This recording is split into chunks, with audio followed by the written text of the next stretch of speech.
Hello నమస్తే. నేను journalist Srinivas. ఈరోజు తెలంగాణ వార్తాపత్రికలో వచ్చిన వార్తలు, ఆ వార్తల వెనుకున్న వాస్తవాలను విశ్లేషించే ప్రయత్నం చేద్దాం. ముందుగా దిశ పేపర్‌లో కొత్త విధానంలో రైతు భరోసా ఒకేసారి 70 లక్షల మంది ఖాతాల్లోకి నిధులు. మొదటి విడతలోనే పెద్ద రైతుల నుంచి చిన్న రైతుల వరకు లబ్ధి. వ్యవసాయ శాఖ ప్లాను కొత్త వారి నుంచి దరఖాస్తుల సేకరణ అని చెప్పి ఒక వార్తనిచ్చింది. రైతు భరోసాలో కొత్త విధానం రాబోతుందట. ఇప్పుడు రేపు 22 నాడు రైతుల ఖాతాల్లో రైతు భరోసా జమ చేసేది కొత్త విధానంలో. ఏంటి ఆ కొత్త విధానం? ఏముంది ఆ విధానంలో? అంటే గతంలో రైతు భరోసా ఇచ్చిన రైతులను ఏమన్నా డిలీట్ చేస్తాడా? కొత్తగా రైతు భరోసాలకి లబ్ధిదారులు ఏమైనా కొత్తగా వస్తారా అంటే లేదు. సేమ్ మక్కికి మక్కి పాత రైతులే, పాత లబ్ధిదారులే ఉంటారు. కొత్తగా అప్లై చేసుకునేటోళ్ళు ఇప్పుడు మళ్ళీ అప్లై చేసుకోవచ్చు. అదొక భాగం.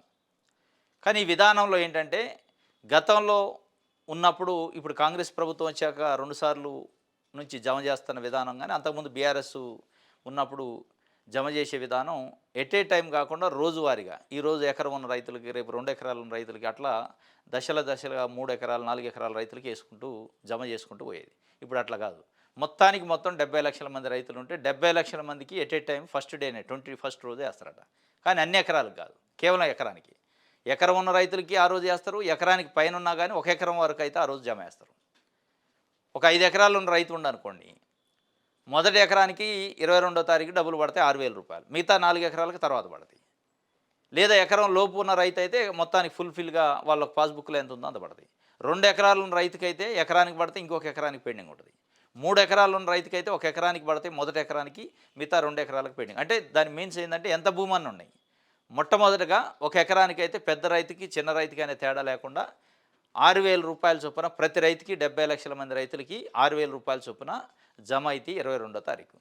దీనివల్ల ఏంటంటే వాళ్ళకు వచ్చినాయి మాకు రాలేదని ఎదురు చూడకుండా ప్రతి రైతుకి ఎంతో కొంత పైసలు డబ్బు వాళ్ళ ఖాతాలో జమ అయితే రూ. 6,000 22వ తారీఖు. మళ్ళీ 20 రోజుల తర్వాత మళ్ళా ఈ 1 ఎకరం ఉన్నవారికి రైతులు ఎలిమినేషన్ చేస్తే మిగతా 2 నుంచి పైన ఉన్న వాళ్ళకి మళ్ళీ 1 ఎకరానికో 1 ఎకరన్నరకో అట్లా పడుకుంటూ వెళ్తాయట.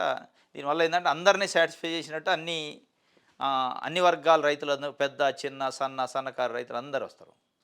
అదే వేసేది మొత్తం ఫుల్ఫిల్గా వేయరు, దశల వారీగా వేసుకుంటూ పోతారు. ప్రతి రైతుకి జమ అయితే ఈ కొత్త విధానం తీసుకొస్తున్నారు. దీంతోపాటు కొత్తగా రైతులు దరఖాస్తులు చేసుకోవాలి అని చెప్పి కూడా ఒక వార్తనిచ్చారు. అంటే ఈ మధ్య కాలంలో రిజిస్ట్రేషన్ అయ్యి పాస్బుక్ వచ్చిన రైతులు కూడా అప్లై చేసుకోవడానికి ఒక అవకాశం ఇచ్చినట్టు వార్తని రాశారు. దీనికి సంబంధించి ఇది కొత్త విధానం ఇలా అంటే మొదటి విడతలో 1 ఎకరం వరకు భూమి ఉన్న ప్రతి రైతుకు నిధులు జమ చేయాలని ప్రభుత్వం భావిస్తుంది. దీంట్లో ఎకరం కన్నా ఎక్కువ భూమి ఉన్న రైతుకు లబ్ధి చేకూరుంది. ఉదాహరణకు 5 ఎకరాల భూమి ఉన్న రైతుకు సైతం మొదటి విడతలో 1 ఎకరానికి సంబంధించిన డబ్బు జమ అవుతాయి. మిగతా 4 ఎకరాల భూమికి తర్వాత విడతల్లో జమ చేస్తారు. మొత్తం రాష్ట్రంలో రైతుల వివరాలు ఇట్లున్నాయి. ఎకరం లోపు రైతులు 24,22,000 మంది ఉన్నారు. 2 ఎకరాల లోపు రైతులు 17,02,000 మంది ఉన్నారు. 3 ఎకరాల లోపు రైతులు 10,45,000 మంది ఉన్నారు. 4 ఎకరాల లోపు 6,33,000 మంది ఉన్నారు. 5 ఎకరాల లోపు 4,43,000 మంది ఉన్నారు. 6 ఎకరాల పైబడిన రైతులు 6,91,000 మంది ఉన్నారు. మొత్తం రైతుల్లో 5 ఎకరాలకు పైబడి 6 ఎకరాలకు పైబడి కేవలం ఒక 7 లక్షల మంది రైతులే ఉన్నారు. మిగతా అంతా 5 ఎకరాల లోపు రైతులే. ఈ 5 ఎకరాల లోపులో ఎకరం లోపున్న రైతులకి 24,22,000 మందికి 22వ తారీఖు జమ అయితే మళ్ళీ ఈ వీళ్ళల్లో కూడా ఎకరానికి పడతాయి. ఇది కొత్త విధానం తీసుకొచ్చారట. దీంతోపాటు దరఖాస్తు చేసుకోవడానికి కూడా ఒక అవకాశం ఇచ్చారు. ఇంతవరకు పెట్టుబడి సాయం పొందని రైతులు ఫిబ్రవరి 28లోగా కొత్త పట్టాదారు పాస్ పుస్తకాలు పొందిన వారికి రైతు భరోసా కోసం ఈ నెల 25లోగా దరఖాస్తు చేసుకునే అవకాశాన్ని ప్రభుత్వం కల్పించింది. అర్హులైన రైతులు రైతు భరోసా అప్లికేషన్ ఫారంతో పాటు తమ ఆధార్ కార్డు, పట్టా, పాస్బుక్, బ్యాంక్ అకౌంట్ జిరాక్సులతో స్థానిక రైతు వేదికల వద్ద కానీ వ్యవసాయ విస్తరణ అధికారులకు కానీ దరఖాస్తులు అందజేయవచ్చు అని తెలిసింది. కొత్తగా ఫిబ్రవరి 28వ తారీఖు వరకు మొన్న లాస్ట్ మంత్ ఫిబ్రవరి 28 వరకు పాస్బుక్లు పొందిన రైతులు వాళ్ళ land passbook, bank account book, Aadhaar card ఇవి తీసుకొని వెళ్ళాలట. కానీ ఇదంతా రైతుల్ని ఇబ్బంది పెట్టే కార్యక్రమం తప్ప కొత్తగా తీసుకురావాలి. ట్రెండ్ అప్గ్రేడ్ కావాలి కదా. ఇప్పుడు ధరణి భూభారతిలో రిజిస్ట్రేషన్ చేస్తున్నారు. కొత్తగా పాస్బుక్ ఎక్కడి నుంచి వస్తుంది? తహసీల్దార్ ఆఫీస్ నుంచి రిలీజ్ అయింది, రిజిస్ట్రేషన్ చేసాడు. దాన్నే డైరెక్ట్గా లింకప్ చేస్తే అయిపోద్ది కదా వ్యవసాయ శాఖకి.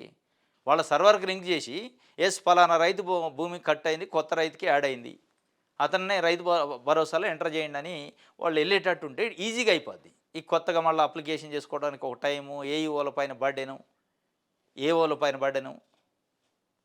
టెక్నాలజీని అప్గ్రేడ్ చేయాలి కదా!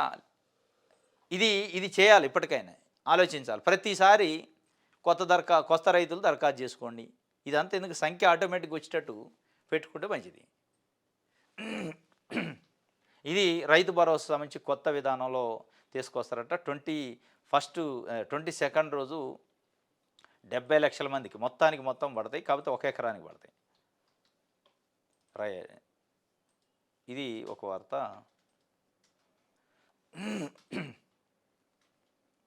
రైట్. ఏఐసీసీ చీఫ్ ఖర్గేతో సీఎం రేవంత్ రెడ్డి భేటీ అయ్యారట. ఢిల్లీ వెళ్ళారు. ఏఐసీసీ అధ్యక్షుడిని కలవడానికి, రాహుల్ గాంధీని కలవడానికి పీసీసీ అధ్యక్షుడు రేవంత్ రెడ్డి. నిన్న కోమటిరెడ్డి వెంకటరెడ్డి కీలకమైన వ్యాఖ్యలు, సంచలనమైన వ్యాఖ్యలు చేశారు. పీసీసీ అధ్యక్షుడిని మార్చాలి, పీసీసీ అధ్యక్షుడిని మార్చడంతో పాటు ఎవరిని పెట్టాలో కూడా చెప్పిండు ఆయన.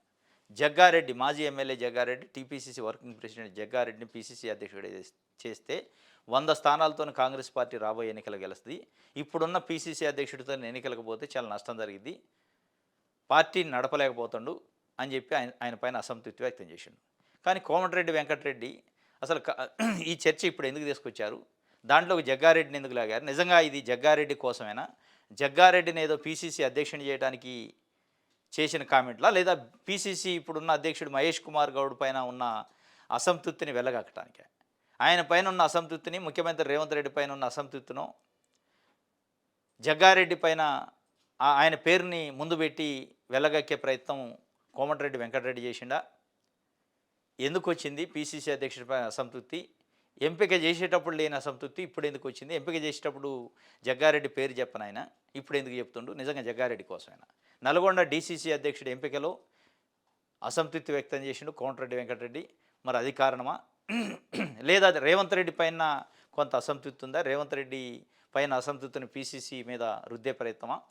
కోమటిరెడ్డి రాజగోపాల్ రెడ్డి కూడా ఈ మధ్యకాలంలో రహస్యంగా ఒక 15 మంది ఎమ్మెల్యేలతో ఆంధ్రప్రదేశ్లో ఒక ముఖ్యమైన పుణ్యక్షేత్రం సమీపంలో మీటింగ్ పెట్టిండని ఆఫ్ ద రికార్డు మాట్లాడుకుంటున్నారు. ఆ మీటింగ్లో కూడా పీసీసీ అధ్యక్షుడు ప్రస్తావన వచ్చిందే, జగ్గారెడ్డిని మనం ప్రపోజ్ చేద్దాం, జగ్గారెడ్డిని ప్రపోజ్ చేస్తే ఒక కౌంటర్గా రేవంత్ రెడ్డికి ఉంటుంది పీసీసీ ఒకవేళ జగ్గారెడ్డి అయితే. మహేష్ కుమార్ గౌడ్ కావటం వల్ల ఇక ఆయన చేతిలో మనిషి లెక్క పనిచేస్తాడు, మన సీనియర్లది ఏమి నడవట్లేదని ఒక అసంతృప్తే. ఇప్పటికే Jeevan Reddy issue, Chinna Reddy issue, Komatireddy Rajagopal Reddy issue, ఇట్లాంటి సీనియర్లు, మధుయాష్కి లాంటి వాళ్ళు ఇట్లాంటి అసంతృప్తి అక్కడక్కడ వ్యక్తం చేస్తున్న పరిస్థితి. మరి వీళ్ళంతా ఏమన్నా ఏకమై జగ్గారెడ్డిని ముందు పెట్టి జగ్గారెడ్డి పేరుని బయటికి తీసి వాడుకునే ప్రయత్నం చేస్తున్నారు, లేదా ఇప్పుడు అసలు సాధ్యమా పీసీసీ అధ్యక్షుడిని మార్చి జగ్గారెడ్డికి ఇవ్వటం? అంత ఈజీనా? ఒకసారి పీసీసీ అధ్యక్షుడిని నియమించిన తర్వాత దాని టర్మ్ పూర్తి కాకుండా ఒక బీసీ, మళ్ళా మహేష్ కుమార్ గౌడ్ ఒక బీసీ అభ్యర్థికి ఇచ్చిన తర్వాత అంత ఈజీగా బీసీ సంఘాలు, బీసీ కమ్యూనిటీ ఊరుకుంటుంది. ఒకవైపు బీసీలకు మీరెంతో మీకంత అని రాహుల్ గాంధీ చెప్తుంటే, అత్యధికంగా ఉన్న బీసీ సామాజిక వర్గాల నుంచి ఎంపికైన పీసీసీ అధ్యక్షుడిని మార్చి ఒక రెడ్డి సామాజిక వర్గాన్ని ఇస్తా అంటే అది అంత ఈజీనా? ఎందుకు జగ్గారెడ్డి పేరు తీసుకోండి? పీసీసీ పైన అసంతృప్తి వరకు బాగానే ఉంది, జగ్గారెడ్డి పేరుని ఎందుకు తీసుకోండి? నిజంగా జగ్గారెడ్డి కోసమైనా జగ్గారెడ్డి పేరుని వాడుకొని వాళ్ళ పనులు చేయించుకోవడానికే ఎందుకు ఈ చర్చ వచ్చింది అనేది అయితే పెద్ద ఎత్తున కాంగ్రెస్ పార్టీలో కూడా చర్చ జరుగుతుంది. అంటే ఇప్పటికే చాలా అంశాల్లో కొంత అసంతృప్తి ఉన్న అట్లు కనపడుతుంది. ఎమ్మెల్యేలపైన ముఖ్యమంత్రి అసహనం, మంత్రులపైన ముఖ్యమంత్రి అసహనం, చాలా విషయాల్లో పీసీసీ వ్యవహార తీరు. కానీ పీసీసీగా మహేష్ కుమార్ గౌడ్ బాధ్యతలు స్వీకరించిన తర్వాత జరిగిన ఎన్నికల్లో, జూబ్లీహిల్స్ ఉప ఎన్నికలు కానీ, పంచాయతీ ఎన్నికలు కానీ, మున్సిపల్ ఎన్నికల్లో కానీ మంచి రిజల్ట్ వచ్చింది. మరి ఏ కారణం చేత అసంతృప్తి, ఏ కారణం చేత ఆయన పనిచేయలేకపోతాడని చెప్తున్నారు?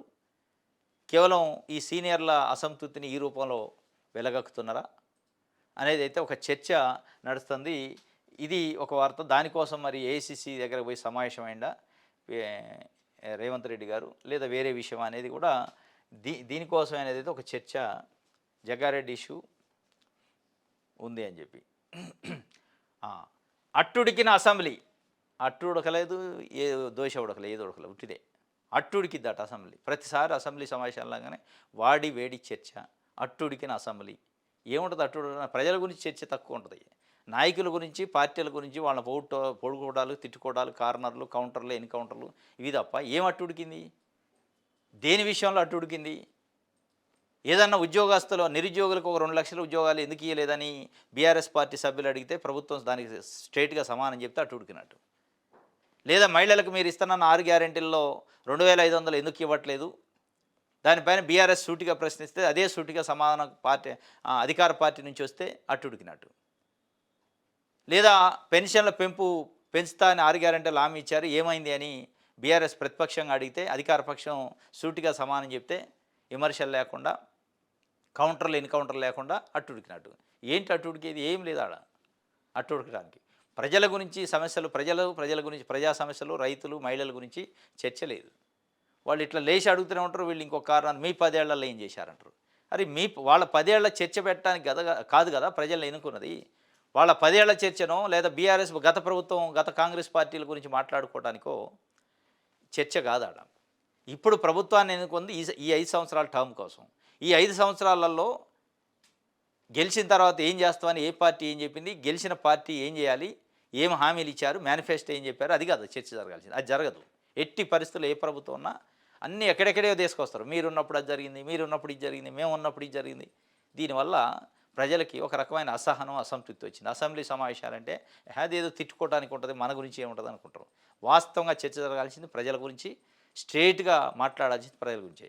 ప్రజల గురించి తప్ప మిగతా అన్నీ మాట్లాడుతాను అక్కడ. ప్రజలు, ప్రజా సమస్యలు తప్ప మిగతా రాజకీయాలన్నీ వస్తున్నాయి. దాన్ని చూసి మన వాళ్ళు ఎంజాయ్ చేస్తారు ప్రజలు. ఇది అట్టుడికిందట అసెంబ్లీ. మహిళా రుణాలపై ఇరుపక్షాల మధ్య వాడి వేడి చర్చ. పైలట్ రోహిత్ రెడ్డికి బీఆర్ఎస్ షోకాజ్ నోటీస్ ఇచ్చిందట. దేనికి? దేని షోకాజ్ నోటీస్ దేనికి? డైరెక్ట్గా వాళ్ళ ఫామ్ హౌస్లో దొరికిండు, డ్రగ్స్ తీసుకుండు, పాజిటివ్ వచ్చింది, జైలుకి పంపారు. ఇంకా షోకాజ్ ఏంది? సస్పెండ్ చేసి పడేక. చూడండి, రాజకీయ పార్టీ నాయకులు, వాళ్ళ పార్టీ నాయకుడు, వాళ్ళ పార్టీ మాజీ ఎమ్మెల్యేనో ఒక ఇష్యూలో బయటపడితే సస్పెండ్ చేయడానికి ఎంత తనలాడతారు అనేది అక్కడ ఏపీ ముఖ్యమంత్రి చంద్రబాబు నాయుడు గారిని చూసినా, ఇక్కడ కేసీఆర్ని చూసినా అర్థమవుతుంది. అక్కడ వాళ్ళ ఏలూరు ఎంపీ డైరెక్ట్గా పట్టుబడ్డాడు, పాజిటివ్ వచ్చింది. ఆయనకు పాజిటివ్గా రావటం కాదు, గతం నుంచి వాడుతున్నట్టు కూడా వచ్చిందట రిపోర్ట్లో. వేరే అవశేషాలు ఉన్నాయట, డ్రగ్స్ అవశేషాలు. అయినా కానీ సస్పెండ్ లేదు, జస్ట్ షోకాజు. అక్కడ కూడా ఈ షోకాజులు ఇచ్చి మీరేం ప్రభుత్వాలు నడుపుతారు? షోకాజులు ఇస్తుంటే తప్పు చేసిందని డైరెక్ట్గా బయటపడితే డ్రగ్స్ తీసుకుంటే ఎన్డీపీఎస్ యాక్ట్ ప్రకారం తప్పు. ఇక అయిపోయాయి, సస్పెండ్ చేసి అవతల పడేయాలి కదా. ఇక మళ్ళీ అడగాలి, నువ్వు ఎందుకు డ్రగ్స్ తీసుకున్నావు, ఏం మనది వచ్చింది, నీకు ఏం బాధ వచ్చింది నాయన, ఆ బాధ ఎందుకు చెప్పని షోకాజ్ నోటీస్లో చెప్తే, నాకు బాధ ఉంది, బాగా ప్రజలకు సేవ చేయలేక, ఏం చేయాలో మైండ్ పని చేయక డ్రగ్స్ తీసుకున్నా అని చెప్తే ఇక షోకాజ్ నోటీస్తో తృప్తి పడతారా? సిగ్గు ఉండాలి షోకాజ్ నోటీసులు ఇవ్వడానికి. అసలు కాజు ఉండి కరెక్ట్గా కాజే ఉన్నాక ఇంకా కాజు అయింది వాళ్ళ. నిన్నెందుకు సస్పెండ్ చేయకూడదని అని షోకాజ్ ఇచ్చారట. ఆయన అడిగేది నిన్నెందుకు సస్పెండ్ చేయకూడదని. సస్పెండ్ చేసి పడేస్తాను, నువ్వు మాకు పార్టీకి సంబంధం లేదు, నువ్వు డ్రగ్స్ దందా చేసేటోడు అని చెప్పొద్దా? అటు పుట్ట మహేష్నైనా, ఈయనైనా, పైలట్ రోహిత్ రెడ్డి అయినా వీళ్ళు ఏంటంటే షోకాజులు ఇచ్చి కాపాడే ప్రయత్నం చేసి షో చేసి మేము షోకాజ్ ఇచ్చిన వివరణ ఇచ్చిండు, సంతృప్తి చెందినాం. ఈ సంతృప్తులా వీళ్ళు నిజంగానే వాళ్ళ నాయకులు ఏదన్నా ఇంతకంటే పెద్ద క్రైమ్ చేసినా తప్పియరా, కాపాడరా, శిక్షిస్తారా? కళ్ళకు కనపడుతుంటే రేవు పార్టీ దాంట్లో పార్టీ చేసుకొని డ్రగ్స్ తీసుకుని పాజిటివ్ వస్తే ల్యాబ్ రిపోర్ట్లు వచ్చాక కూడా ఇక అబద్ధం ఆడి షోకాజులు ఇస్తుంటే మీరు చేస్తున్న పోరాటాలు, మీరు చెప్తున్న మాటలు, అక్కడ చంద్రబాబు నాయుడు గారు కల్తీనే ఈ కల్తీ లడ్డు అంటుండు, పెద్ద అపచారం జరిగినప్పుడు చెప్తుండు. ఆడ జరిగిందేదో నిజంగా జరిగిందేదో లేదో తెలియదు. ఆ సిట్టేషన్ రిపోర్ట్లో జంతువుల కొవ్వు లేదని తెలిసింది, అయినా కానీ జంతువుల కొవ్వు ఉంది అని చెప్తుండు. ఇక్కడ డైరెక్ట్గా దొరికిన దానికి చర్యలు లేవు. ఇక ఇట్లా ఉంటుంది అన్నట్టు రాజకీయ నాయకులు. సిట్టు వేశారు, ఈయనేమో షోకాజ్ నోటీసు తీసుకుంటాట, షోకాజుకి రిప్లై ఇస్తాడు. ఇది ఒక వార్త. రైట్, విజయక్రాంతి చూద్దాం. ఒక్కో రైతుకి 25,000 బోనస్ అట. సన్నధాన్యం పండించే రైతుకు క్వింటాకు 500 ఇస్తున్నాం. మహిళలకు 57,000 కోట్ల వడ్డీ లేని రుణాలు ఇచ్చాం. బీఆర్ఎస్ నేతలకు ఆడబిడ్డలపై ఏమాత్రం గౌరవం లేదు, వారి పట్ల శ్రద్ధ ఉంటే క్యాబినెట్లో అవకాశం కల్పించేవారు. అసెంబ్లీలో డిప్యూటీ సీఎం బట్టి విక్రమార్క నిన్న చెప్పారు. ఒక్కో రైతుకి 25,000 రూపాయలు బోనస్ ఇచ్చారట ఇప్పటి వరకు. తెలంగాణలో సన్న వడ్లు పండించిన రైతులకు ఒక క్వింటాకు 500 చొప్పున టోటల్‌గా ఇచ్చిన దాంట్లో రైతుకి ఎంత పడదంటే యావరేజ్‌గా రూ. 25,000 మేము రైతు భరోసా రైతు బోనస్ ఇచ్చినాం. దాంతో పాటు రైతు భరోసా కూడా ఇచ్చినాం. మేమేం తక్కువ చేసినాం రైతులకి. 57,000 కోట్ల రూపాయల మహిళలకి వడ్డీ లేని సున్నా వడ్డీ రుణాలు ఇచ్చినాం. అసలు మీకు మహిళల పైన చిత్తశుద్ధి గాని, రైతుల పైన చిత్తశుద్ధి ఉంటే మీరేం చేశారో చెప్పండని వాళ్ళు ఈ కార్నర్ చేసే మాట ఇచ్చిన దాని గురించి పదే పదే చెప్పుకునే బదులు అసలు ఇవ్వాల్సిందేంటి? ఈ చర్చ చాలా గమ్మత్తుగా ఉంటది అసెంబ్లీలో. నిజంగానే రైతు భరోసా, రైతు బోనస్ ఇచ్చారు. క్వింటాకి 500 చొప్పున రైతులకు మేలు జరిగింది. ఒక్కొక్క రైతుకి 20,000, 25,000 లబ్ధి వచ్చింది. వాస్తవమే, దాంట్లో డౌట్ లేదు. మహిళలకి వడ్డీ లేని రుణాలు కూడా వచ్చినాయి. అది వాస్తవమే. కానీ వచ్చి ఇచ్చిన దానిపైన చర్చ కంటే దానిపైన పబ్లిసిటీ కంటే వీళ్ళు బీఆర్ఎస్ వాళ్ళు కూడా ఇచ్చిన దానిపైన నువ్వు ఇయ్యలేదని చెప్పే కంటే ఇవ్వాల్సినవి ఉన్నాయి కదా. మహిళలకి ఇవ్వాల్సిన 2,500 ఉన్నాయి. వాటి సంగతి ఏందని అడగండి. లేదా పెన్షనర్లకి పెన్షన్ పెంచుతా అన్నారు, వాటి సంగతి అడగండి. నిరుద్యోగ భృతి ఇస్తా అన్నారు, వాటి సంగతి అడగండి. అది ప్రజలు కోరుకుంటుంది. మా గురించి మాట్లాడరా నాయన అని పంపిస్తే మీ గురించి మీరు మాట్లాడుకొని మీ ప్రచారాలు మీరు చేసుకుంటే ఎట్లా? ఇది ఒక వార్త. ఒక్కో రైతుకి 25,000 వరకు బోనస్ని మేము ఇవ్వగలిగినామని చెప్పి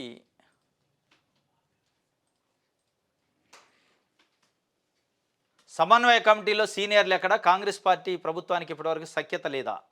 సమన్వయ కమిటీ అని కోఆర్డినేషన్ కమిటీ అని ఒకటి వేశారు మొన్న. మీనాక్షి నటరాజన్ గారు ఏఐసిసి నుంచి తెలంగాణ ఇన్ఛార్జి, ఆమె సలహా మేరకు ఏఐసిసి వాళ్ళు వేశారట. ఈ దేనికి సమన్వయం, దేనికి కోఆర్డినేషన్ అంటే ప్రభుత్వానికి కాంగ్రెస్ పార్టీకి మధ్యలో సమన్వయం అంట. అంటే ఇన్ని రోజులు సమన్వయం లేదా? సమన్వయం లేదంటే ఫెయిల్ అయిందా? మరి ఆ సమన్వయ కమిటీలో ఎవరు ఉండాలి? చాలా గమ్మత్తు ఉంది ఆ సమన్వయ కమిటీ. రేవంత్ రెడ్డి గారు, బట్టి విక్రమార్క గారు, అంటే దాంట్లో ఉన్న మంత్రులు అన్నట్టు. మళ్ళీ అందులోనూ మంత్రులు ఉండి అందులోనే ఇక ఇంకేం సమన్వయం ఉంటుంది? మరి వాళ్ళే కదా. ఇప్పుడు మంత్రులుగా ఉన్నోళ్ళు కొంతమంది ఉండాలి, పార్టీగా ఉన్నోళ్ళు కొంతమంది ఉండాలి. ఇప్పుడు పార్టీలో పనిచేస్తున్న వాళ్ళు, ఓడిపోయి పనిచేస్తున్న వాళ్ళు, జానారెడ్డి లాంటి వాళ్ళు, మధు యాష్కి గౌడ్ లాంటి వాళ్ళు, జీవన్ రెడ్డి లాంటి వాళ్ళు, చిన్నారెడ్డి లాంటి వాళ్ళు, అంటే అవుట్ ఆఫ్ ద గవర్నమెంట్ ఉన్నోళ్ళు, పార్టీ ఫుల్ టైం సీనియర్లు అయిన వాళ్ళు ఉంటే వాళ్ళు కోఆర్డినేషన్ చేస్తారు. ఇక ప్రభుత్వంలో ఉన్న వాళ్ళు మళ్ళీ ఇలా కోఆర్డినేషన్ అంటే ఏం కోఆర్డినేషన్ వస్తుంది? లేనిదే వాళ్ళతోనే కదా కోఆర్డినేషను. ఇప్పుడు ఉన్న మంత్రులతోనే కోఆర్డినేషన్ లేకనే కోఆర్డినేషన్ కమిటీ వేసా. ఈ గమ్మత్తు ఉంది. సీనియర్లు ఎక్కడ అని చెప్పి ఒక వార్తనిచ్చారు. దీంట్లో పేర్లు చూద్దాం. ఇగో సమన్వయ కమిటీలు ఎవరెవరు ఉండంటే ముఖ్యమంత్రి రేవంత్ రెడ్డి ఒక ఆయన ఉండు, డిప్యూటీ సీఎం బట్టి విక్రమార్క, పిసిసి అధ్యక్షుడు మహేష్ కుమార్ గౌడ్, మంత్రులు ఉత్తమ్ కుమార్ రెడ్డి, సీతక్క, దామోదర్ రాజనరసింహ, ఏఐసిసి నేత వంశీచంద్ర రెడ్డి ఒక్క ఆయన ఉండు బయట నుంచి. ఏఐసిసి నేత వంశీచంద్ర రెడ్డి. ఆయనతో పాటు మిగతా వాళ్ళు ఉండాలి కదా. మధు యాష్కి గౌడ్ లాంటి వాళ్ళు, ఓడిపోయి జీవన్ రెడ్డి లాంటి వాళ్ళు, పార్టీ సీనియర్లు జానారెడ్డి లాంటి వాళ్ళు, ఇటువంటి వాళ్ళు అంతా ఉంటేనే కదా తెలిసేది. ఏంటి పార్టీ ఏం కోరుకుంటుంది, ప్రభుత్వం ఏం చేస్తుంది అనేది. ప్రభుత్వంలో ఉన్న మంత్రులే దీంట్లో ఉండి కోఆర్డినేషన్ కమిటీ అన్నారు. అసలు మీతోని కోఆర్డినేషన్ పార్టీకి లేకనే కదా మీకు పార్టీకి కోఆర్డినేషన్ చేయడం కోసం పార్టీలో ఉన్న కొంతమంది నాయకులు ప్రపోజ్ చేస్తూ ఉంటారు. ఇగో ఈ పనుల విషయంలో ప్రభుత్వం పార్టీకి కరెక్ట్ చేయట్లేదు, కార్యకర్తలు అసంతృప్తితో ఉన్నారని. అందులో ఉన్నోళ్ళు ఉంటే ఏం తెలిసింది, బయటికి ఏం తెలియదు కదా. ఇది ఈ కోఆర్డినేషన్లో సీనియర్లకి స్థానం ఎక్కడ అని చెప్పి ఒక వార్తనిచ్చారు. మరి దీని తాలూకాన కోమటిరెడ్డి వెంకటరెడ్డి నిన్న మాట్లాడిన వ్యాఖ్యలు, లేదంటే వేరే కారణాలు, డీసీసీ నల్గొండ అధ్యక్ష నియామకం పైన, లేదా ఇంకేమైనా బలమైన కారణాలు ఉన్నాయో తెలియదు. గ్యారంటీల పైన గరం అసెంబ్లీలో కేటీఆర్ మంత్రుల మధ్య మాటల యుద్ధం. ప్రభుత్వం ఏ వర్గానికి హామీలు అమలు చేయలేదని కేటీఆర్ అంటూ గవర్నర్ ప్రసంగానికి ఎందుకు ధన్యవాదాలు చెప్పాలని ప్రశ్న. దళితుడిని సీఎం చేస్తానన్న మీ హామీ ఏమైందన్న వెంకటరెడ్డి. ఇక చూడండి, వాళ్ళు ఒకటి అడుగుతుంటే ఈయన ఒకటి అడుగుతుండు కోమటిరెడ్డి వెంకటరెడ్డి. అరే మీరు ఇచ్చిన హామీలు ఏమైనా నాయన, చేయండి 6 గ్యారెంటీలు 100 రోజులు అంటారంటే, దళితుని ముఖ్యమంత్రి చేస్తానని మీరు ఇచ్చిన హామీ ఏమైందంటే అయిపోయా, వారు హామీ అయిపోయింది, వారిని దేశపై ఇంట్లో కూర్చోబెట్టా. ఇక హామీ అందరికి తెలిసిందేనా, దాని గురించి చర్చ జరిగి ఉందా?